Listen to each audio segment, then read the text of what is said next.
Les carousels sont ultra tendance sur Instagram car ils apportent une touche originale, permettent de transmettre plus d'infos et surtout ils augmentent l'engagement des utilisateurs envers le contenu. Comment créer un carousel pour vos publications Instagram, c'est ce qu'on va voir dans cette vidéo.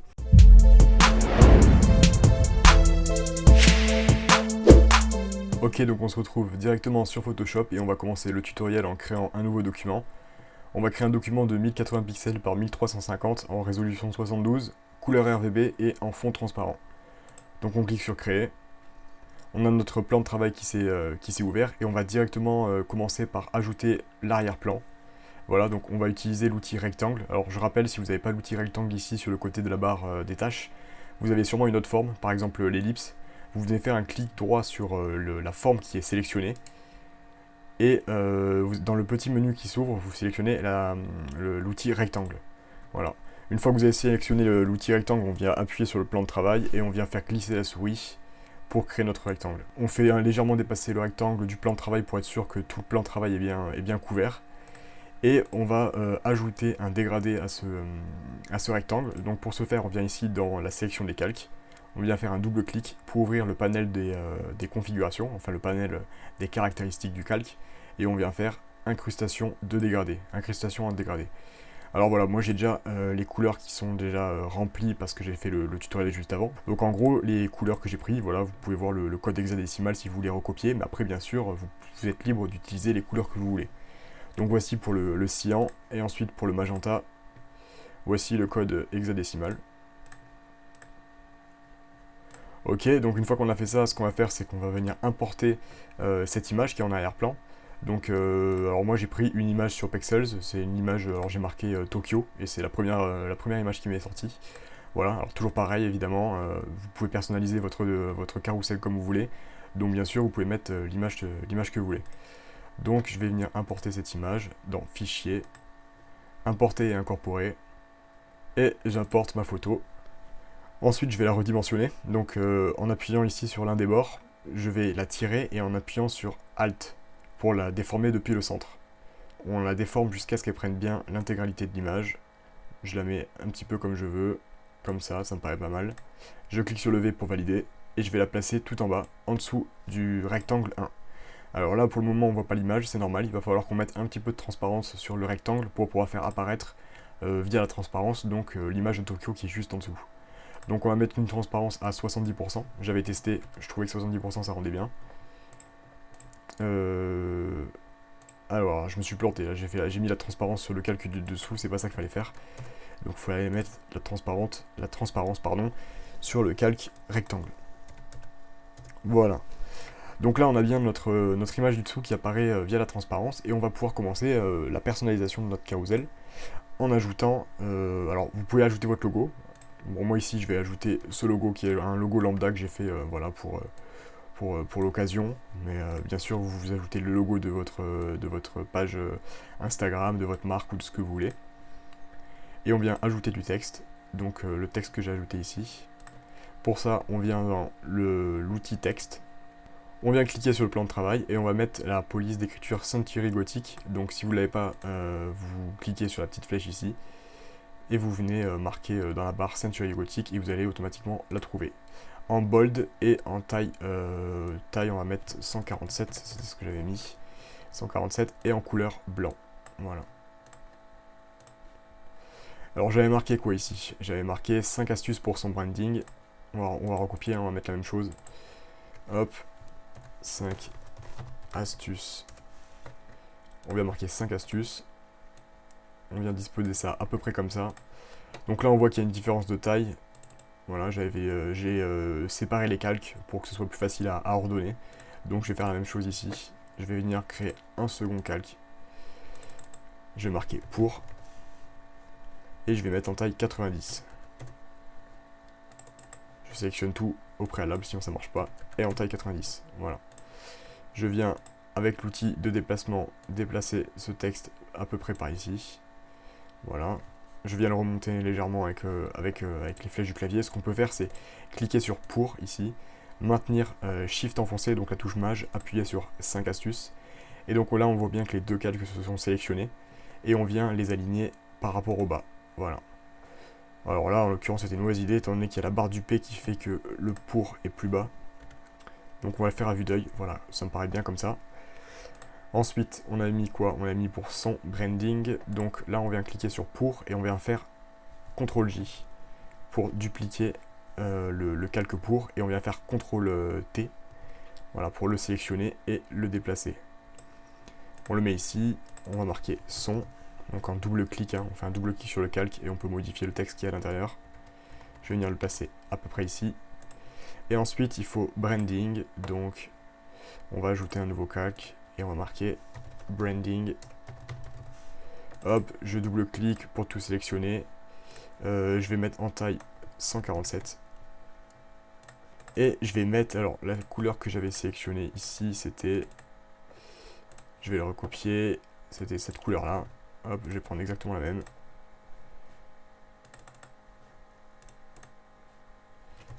Et voilà. Je vais vous montrer une petite astuce colorimétrique. Donc dans ce cas présent, on a déjà les couleurs de l'arrière-plan, c'est-à-dire le dégradé du cyan vers le magenta. Donc pour trouver la teinte que je vais appliquer au texte, je me rends sur Google Images et je tape le cercle chromatique. Je sélectionne la première image. Sur ce cercle, on peut facilement repérer les couleurs qui sont complémentaires en prenant deux couleurs opposées. La couleur de notre background est donc entre le cyan et le magenta, donc globalement dans les tons bleus. On prend la couleur opposée au bleu sur le cercle chromatique, c'est le jaune. C'est donc théoriquement la couleur qui devrait le mettre le plus en valeur notre texte en contraste avec le fond de l'image. Et donc là on a notre texte, il ne reste plus qu'à l'organiser correctement. Donc je vais le placer à peu près comme ça. Alors là c'est à vous hein, d'avoir l'œil et d'essayer de le disposer de façon à ce que ce soit homogène. On peut faire CTRL plus ou CTRL moins pour zoomer ou dézoomer, histoire d'être un peu plus précis dans sa composition visuelle. Voilà, ça me paraît pas mal. Ici, on va décaler ça un peu. Tac.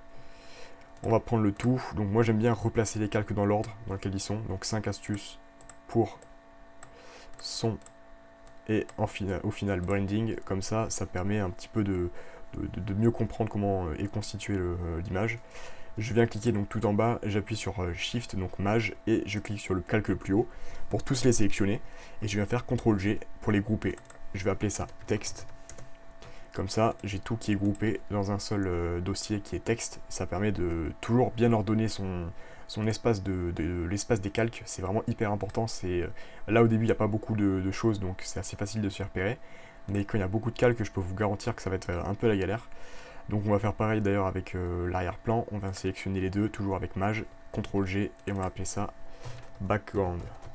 Hop. J'ai oublié le R. Ok, parfait. Donc là on est pas mal. Donc le texte, on va essayer de le centrer. Donc on va faire un CTRL-A pour sélectionner l'entièreté du plan de travail. Et on vient cliquer ici sur l'outil de sélection, l'outil d'alignement, pardon, pour l'aligner au milieu. Voilà, il s'est légèrement déplacé. Voilà, on est pas mal ici. Et on vient maintenant lui ajouter une petite ombre portée, histoire que le texte se décroche un petit peu du fond. Donc on vient faire un double clic sur texte. On a le panel des caractéristiques qui s'est ouvert et on vient dans ombre portée. Alors là j'aime pas du tout, l'ombre est beaucoup trop grosse, on voit que ça bave un peu. On va mettre une ombre à 10, admettons. Du coup un peu plus, on va la mettre à 15. On va mettre une petite distance un petit peu, on va mettre à peu près 7 de distance. Et on vient l'orienter à peu près comme ça, voilà, pour créer du relief. Alors, grossir, on va mettre à 0, voilà. Et donc là on est pas mal. Alors sur l'opacité j'ai mis du 50%, évidemment l'ombre je l'ai mis en noir, et ensuite quand vous êtes ok, vous faites ok. Et ce que je vais faire c'est que... Alors un truc qu'il faut prendre en compte c'est que votre carrousel, alors là on a un format qui est un format portrait, mais la miniature entre guillemets de votre carrousel quand il apparaîtra dans le feed Instagram, il sera au format carré, donc 1080 pixels par 1080 pixels, donc il faut prendre en compte le fait que votre image ne sera pas entièrement affichée dans le feed Instagram. Donc elle sera un peu tronquée, il y aura à peu près ça qui sera, voilà, à peu près comme ça. Et donc il faut bien que les informations importantes soient à l'intérieur de ce cadre, au moins pour la première image. Ensuite pour les suivantes de la carousel c'est pas très important, mais pour cette première image il faut bien que les infos importantes soient dans ce cadre là. Donc là ça passe nickel, il n'y a pas de problème. Mais je vous le dis, voilà, au cas où, c'est quand même une bonne astuce. Donc pour définir ce cadre précis, ce qu'on va faire c'est que on va aller dans outils rectangle, on vient faire un double clic, et on va sélectionner ici la taille qu'on veut, c'est-à-dire 1080 par 1080 pixels, pour définir la zone qui sera visible dans le feed Instagram. Hop, on vient déplacer ça, on le met ici au milieu. Et là, toujours pareil, on fait CTRL A. On vient l'aligner au centre, donc là c'est déjà le cas, et l'aligner au centre par rapport à la verticale. On fait CTRL D pour désélectionner. Et là, on peut le mettre par exemple en transparence, voilà, et lui ajouter un contour pour le faire apparaître. Double-clic, on va dans contour, on lui met un contour voilà, à 10, admettons. Et alors, extérieur, je vais mettre centre, peu importe, ça change pas grand chose, en noir. Voilà, c'est juste pour se faire un marque-page, entre guillemets. Voilà, et donc en fait, il faut bien que les informations importantes soient dans ce cadre. Voilà, donc une fois que c'est fait, une fois que j'ai bien vérifié ça, je peux le masquer. Et on va pouvoir passer du coup aux pages suivantes. Donc pour passer aux pages suivantes, c'est très simple, je viens cliquer sur texte, je viens cliquer sur background en appuyant sur Shift enfoncé, enfin en maintenant Shift enfoncé. CTRL G toujours pour tout grouper, et on va appeler ça la page 0. Donc ça va être la première page, ça va être la page qui va apparaître sur le feed. Donc comme j'ai fait ici, voilà. Alors bon, vous voyez hein, qu'il y a quelques petites différences, bon c'est parce que ça c'est de l'ordre du détail, je refais pas exactement ce que j'avais fait tout à l'heure, j'avais peut-être monté un petit peu plus le texte ici. Voilà, j'avais déplacé l'image en dessous, elle n'était pas disposée de la même façon. Alors maintenant ce que je vais faire c'est que je vais créer la page numéro 1, donc qui va être la page suivante. Je fais un CTRL J pour dupliquer ce groupe, je vais l'appeler page 1. Donc là la page 1 c'est celle qui est ici. Voilà. Donc en fait voilà, donc il va se présenter comme ça le carrousel. Donc c'est... alors j'enlève la flèche, pas besoin. Ça va être une série voilà, donc de 5 pages, plus la page 0 qui est la page de couverture entre guillemets. Donc on va réaliser ça. On va recommencer. Et donc là, au niveau du texte, on va recopier ce que j'avais fait ici. C'est-à-dire, on va mettre la typographie. Donc je recopie mon texte. Ici, point typographie. Voilà. Je viens prendre ça, le disposer en haut ici. Je fais CTRL A pour sélectionner le plan de travail et je viens l'aligner par rapport au centre. Je peux supprimer le logo, j'en ai pas besoin pour cette page. Alors j'avais mis une taille différente, hein. J'avais mis combien? J'avais mis 115, je vais remettre 115, ça paraissait bien. Voilà, je l'avais mis un poil plus haut. Ah oui, je sais la différence, il y a un truc que j'ai oublié ici, effectivement, c'est que j'avais mis un flou gaussien sur l'arrière-plan. Donc je viens ici, je viens sélectionner l'arrière-plan, donc l'image d'arrière-plan, l'image de Tokyo.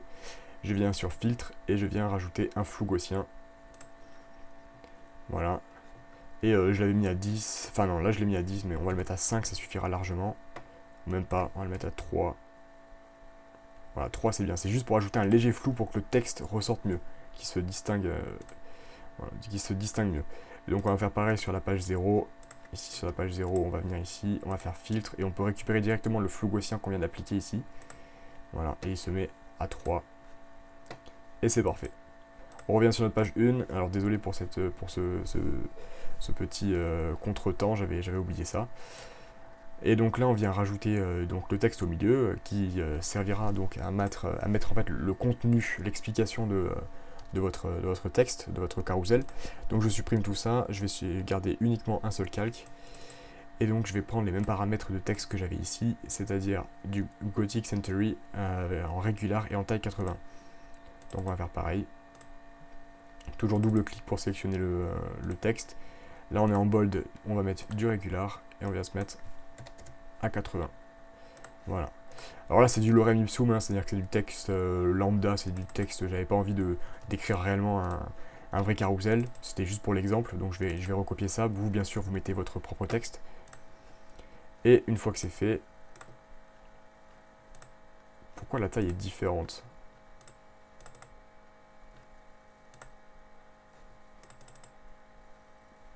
Ah ok d'accord, parce que j'ai pas mis 80, décidément. Hop, je viens mettre ça, toujours pareil, CTRL A pour l'aligner par rapport au centre, et ensuite je le dispose à peu près où je veux dans l'image. Voilà. Libre à vous de le placer où vous voulez. Et maintenant ce que je vais faire c'est que je vais ajouter ce petit truc en bas, donc votre nom. Donc je vais prendre un outil rectangle, je vais prendre la couleur blanche. Hop. Je vais venir sélectionner, enfin maintenir, appuyer et créer donc voilà ma forme comme ceci. Je vais la mettre ici. Je vais ajouter un nouveau calque.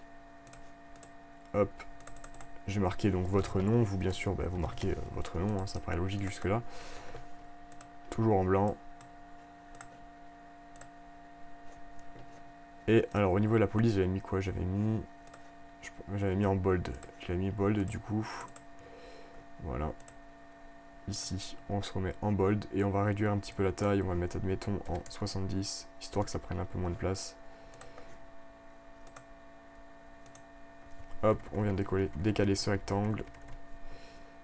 On met ça ici en bas. Donc utiliser les flèches de la souris, c'est vraiment pratique. Ça permet de disposer les éléments comme vous le voulez. Donc là, montrer me paraît trop épais par rapport à la taille du texte. Donc je vais venir faire un zoom dans l'image et je vais venir faire CTRL-T et réduire légèrement la taille. Alors, il faut que je zoome encore plus. Je vais réduire un petit peu la taille du trait. Voilà. Et là on est bien, là je vais le monter un petit peu, et là on est pas mal, là voilà on a quelque chose à peu près similaire, donc voilà encore une fois ça change un petit peu, je peux pas refaire exactement les mêmes choses.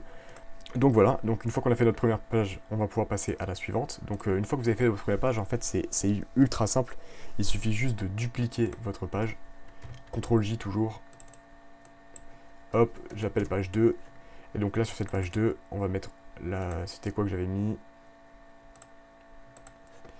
Les couleurs, voilà. Donc ici on va marquer 2 les couleurs. Pareil, vous ajoutez votre texte et vous avez votre nom en bas, donc qui ça ne change pas évidemment vu que c'est toujours le même. Et vous faites ça autant de fois que nécessaire, donc page 3.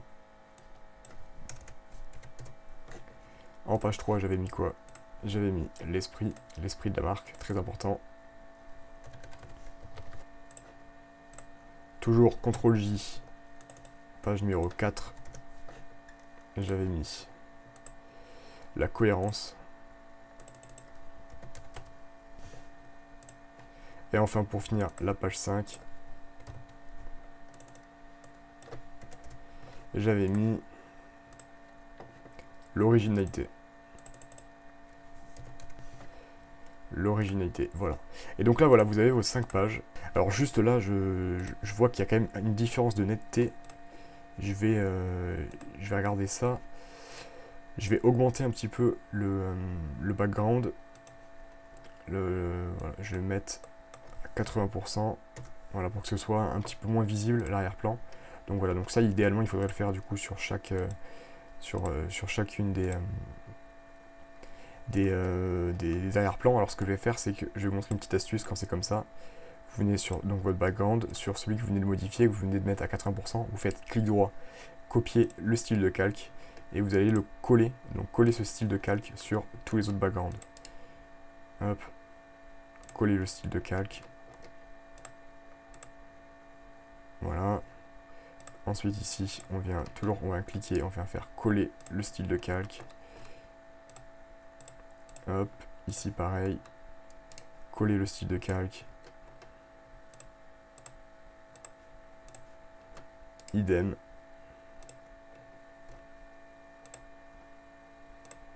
Et pour finir, encore une fois, on vient coller le style de calque. Ensuite, du coup là on est pas mal. Là on a notre carrousel, voilà. On a les images une par une. Et donc ce qu'on vient faire maintenant, c'est qu'en fait on va les enregistrer. Donc vous venez dans fichier, vous faites enregistrer sous. Et donc vous allez tout simplement enregistrer votre carrousel, enfin votre page de carrousel au format PNG ou JPEG, peu importe, ça revient au même. Vous l'appelez par exemple page numéro 1, vous faites enregistrer. Et une fois que c'est fait, vous allez faire la même chose avec la page numéro 2, puis la page numéro 3, la 4, la 5, la 6, voilà. Et une fois que vous aurez toutes vos pages, vous aurez juste à les mettre sur Instagram et à les publier. Voilà, donc c'est facile, c'est un tuto qui aura été peut-être un petit peu long parce que j'ai voulu vraiment vous montrer tout dans les détails. Avec un carousel que j'avais déjà fait et donc que j'ai refait avec vous en tutoriel. Bon, à savoir que ce que j'ai fait là, je l'ai fait avec Photoshop, mais vous pouvez très bien le faire aussi avec Illustrator, avec GIMP, avec même Canva en fait, avec n'importe quel logiciel d'édition de photos et de création graphique. Donc voilà, donc si ça vous intéresse de le voir avec Canva par exemple, parce que je sais que certaines personnes n'ont pas Photoshop et ne comptent pas l'acquérir. Donc si vous voulez le voir avec Canva qui est un outil 100% gratuit, bah, je pourrais faire éventuellement un autre tutoriel pour vous montrer comment on fait ça avec Canva. Donc voilà, j'espère que ça vous aura plu. N'hésitez pas à liker, à commenter, vous abonner, activer la cloche, etc. etc. Vous connaissez la chanson. Et comme j'ai l'habitude de le dire maintenant, à me linker vos créations dans les commentaires pour que je vois un peu ce que vous avez fait, que je vous en fasse mon retour, ce qui va pas, et que je vois ce que vous avez fait en fait grâce à ce tutoriel. Ça me ferait vachement plaisir. Donc voilà, c'était Clément Van, et je vous dis à bientôt pour une prochaine vidéo.